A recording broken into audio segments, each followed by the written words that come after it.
Hi friends, welcome to our channel smart study with Siri. May 10th current affairs bits.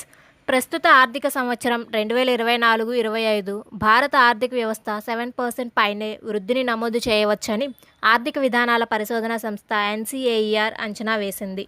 ఆయుష్ మంత్రిత్వ శాఖ డైరెక్టర్గా సుబోధ్ కుమార్ నియమితులయ్యారు. ప్రపంచ వ్యవసాయ వైవిధ్యాన్ని పరిరక్షించేందుకు విత్తనాలను భద్రపరచాలనే లక్ష్యంతో కృషి చేస్తున్న కేరీ ఫోలర్, జెఫ్రీ హతీన్లకు వరల్డ్ ఫుడ్ ప్రైజ్ 2024 లభించింది.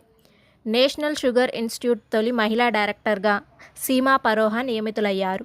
ఎన్సీఆర్టీ ప్రస్తుత chairman Dinesh Prasad Saklani.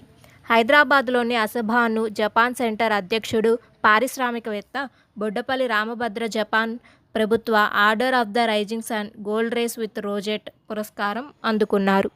Thank you friends for watching my videos. For more videos please do like, share and subscribe our channel.